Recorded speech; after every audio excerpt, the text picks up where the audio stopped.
안녕하세요. 정신과 의사의 인생 이야기 대전 정광설 정신건강의학과 원장입니다. 네, 오늘은 불행에 대한 얘기를 말씀을 좀 드려볼까 합니다. 누구나 다 행복하기를 원하죠. 행복 추구권, 이런 헌법에 보장된 권리가 있다. 근데 행복 추구권이 과연 권리냐, 아니면 스스로의 삶을 행복하게 매니지한다 그럴까요? 일구어가는 책임이 본인한테 있다라는 생각을 갖고 살아야 행복해질 수 있는 거냐? 이건 뭐 좀 여러 가지 의견이 있을 수가 있죠. 행복 추구권을 주장하면서 말 그대로 데모하는 경우도 있고요. 말없이 어려운 환경 가운데에서도 스스로를 잘 일구어가면서 행복을 느끼면서 살아가는 그런 사람들도. 행복이라는 거는 객관적으로 이렇고 이러면 행복이다 이렇게 얘기할 수 있는 건 아니겠죠. 네.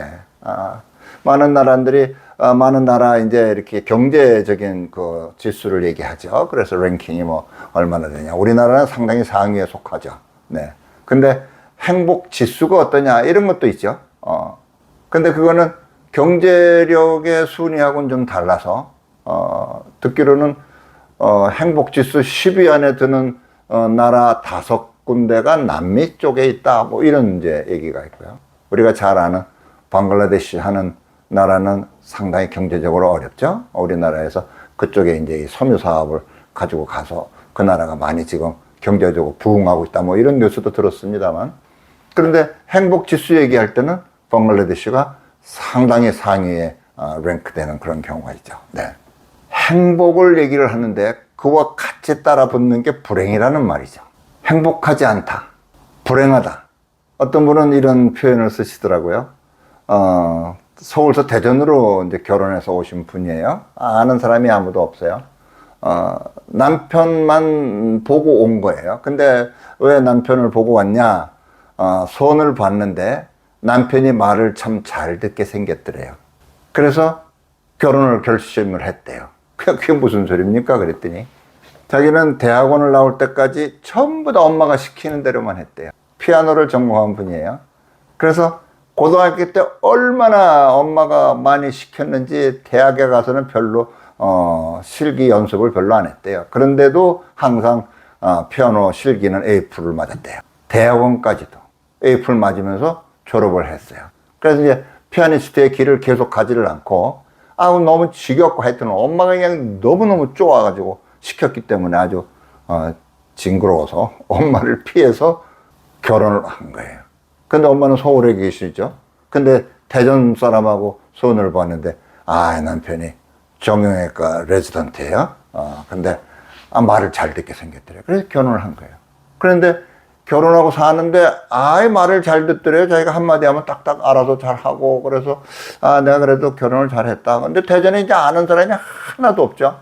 그러니까 남편만 이제 바라고 있는데 그 남편이 아주 아내에게 잘했나 봐요. 근데 레지던트 끝나고 이제 개업을 했어요. 개업을 했는데 아주 남편이 참 유능한가 보죠. 개업해서 이제 병원이 참 잘 되고 바쁘고 그러다 보니까 남편이 자꾸 늦게 들어오고 이제 뭐 직원들이 많이 바쁘고 여러 명 데리고 이제 일을 하게 되는데 힘든 수술 같은 거 끝나고 나면은 이제 오늘 너무 고생들 해서 회식하자, 저녁 사줄게 이렇게 하고 이제 원장이 저녁도 내고 그러거든요.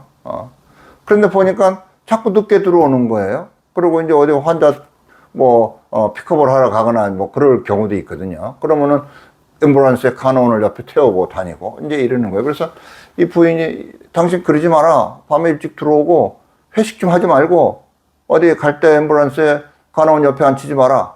말을 안 듣는데요. 이제 말 그대로 좀 컸다고 말을 안 듣냐 너 이렇게 되는 거예요. 그래서 이제 그런 상태에서 저한테 이제 상담을 요청해서 오셨어요. 그러면서 얘기가 오늘 아침에 서울에 있는 친구하고 1시간 이상을 통화를 하고 왔습니다.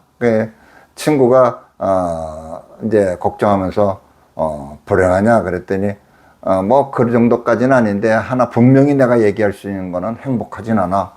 그렇게 자기가 얘기를 했다고. 그 얘기를 하면서 이제 저하고 이런저런 얘기를 했어. 근데 그거는 나는 불행해. 그 말하고 같은 말이죠. 그래서 오늘은 이 불행은 내가 결제하는 것이다. 이런 말이 있어요. 내가 불행이라고 결제를 하면 그게 이제 나한테는 불행이 되는 거예요. 여러분 이런 얘기 들어보셨죠?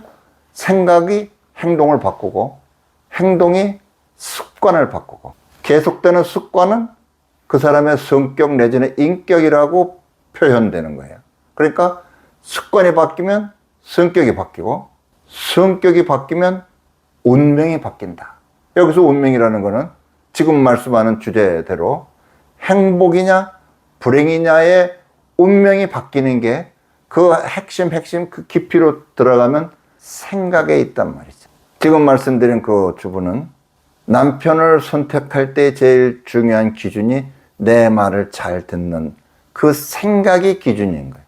근데 이제 남편이 사회생활 하면서 이제 활동 범위가 넓어지고 관계를 맺는 사람들이 많아지고 하는 일의 어떤 이제 경중이라고 그럴까? 그 일이 이제 굉장히 많아지고 그러면서 단 둘이만 관계를 맺고 살 때하고는 자기한테 대하는 게 좀 달라지게 되죠. 그랬는데 그거를 말을 안 듣는다는 기준에 그 생각, 자기 생각에 딱 사로잡혀서 그게 이제 기준이 되는 거죠. 그러니까 왜 내 생각과 다르냐? 나는 이런 생각 때문에 당신을 선택하고 대전이라는 전혀 알지 못하는 사회에 왔는데 나의 그 생각을 당신이 충족시키지 못하는 거는 나의 남편으로서 문제가 있다. 이렇게 이제 생각이 발전이 됩니다. 네. 무슨 말씀을 드리고 싶으냐면요. 어떤 상황이고 조건이고 환경이냐도 굉장히 중요하죠. 중요하지만 그 상황이나 조건이나 환경을 내가 어떻게 인식하고 받아들이느냐, 어떻게 해석하느냐가 더 중요하다 이런 얘기입니다. 네. 사막에서 고생을 하다가 아직도 오아시스는 안 나오고 보니까 물이 반병 남았어요, 이제. 그랬을 때 어떤 사람은 그래도 아직 반병이 있는데 지금까지는 한 모금씩 먹었지만 이제 더 참고 핥아 먹으면서 더 아껴 먹으면서 버티자. 이러고 비칠비칠하면서 참고 견디면서 걸어가는 사람이 있는가 하면 도저히 이제 틀렸다. 죽기 전에 물이나 실컷 먹고 죽자. 그리고 반병을 꿀떡꿀떡 마시고 그 물통을 집어 던지고 걸어가는 사람도 있을 수 있어요. 네. 오히려 신체적인 그런 반응은 물을 좀 넉넉히 먹은 사람이 오히려 당장은 더 힘이 좀 있을지 모르지만 그런데 한 사람은 삶에 대한 소망을 갖고 견디면서 나아가고 있고 한 사람은 삶을 포기한 거나 마찬가지죠. 네. 이랬을 때 우리는 죽은 목숨이다 그렇게 얘기를 하죠. 그 두 사람의 운명이 둘 다 살지 둘 다 죽을지 한 사람은 살아남을지 어떨지는 모르지만 중요한 거는 그래도 삶에 대한 소망을 갖고 나아가는 사람은 죽는 순간까지 살아있는 목숨이고 삶을 포기한 사람은 죽는 그 순간까지 이미 죽은 영혼이다 그런 얘기죠. 네. 상황을 내가 어떻게 인식하느냐. 근데 내 생각이 왜곡되어 있는데 그 왜곡된 내 생각이 기준이 돼서 내가 결정을 하면 불행을 내가 결제하는 것이다가 되는 것이죠. 우리 조상들이 불행 중 다행이야 이런 말씀을 하셨어요. 그쵸? 우리가 이제 의사로서 경험할 때 교통사고가 나서 팔다리가 다 부러졌어요. 근데 가갖고 아유 다행이야 아유 그래도 팔다리는 붙으면 낫지만 머리는 안 다쳤으니 어디야 머리 다치면 바보 되는데 네, 뭘 보느냐죠. 있는 거를 보느냐 없는 거를 보느냐 그래도 이게 어디야 하는 마음으로 불행 중 다행이야 아우 천만 다행이야 이렇게 하면서 지금의 좀 부족하지만 그 현실을 감사하는 마음으로 받아들이느냐 이까짓 게 뭐야 에이 죽었어 그냥 에이 죽기 전에 물이나 먹고 죽자 이렇게 하고 집어 던지고 가는 그런 마음이 내 생각이 어떠냐가 나의 불행을 결제하는 것이 될 수 있다. 그 말씀을 오늘 드리고 싶어서 이 말씀을 드렸습니다. 여러분 스스로 불행을 결제하는 사람이 되지 않으시기를 기원합니다.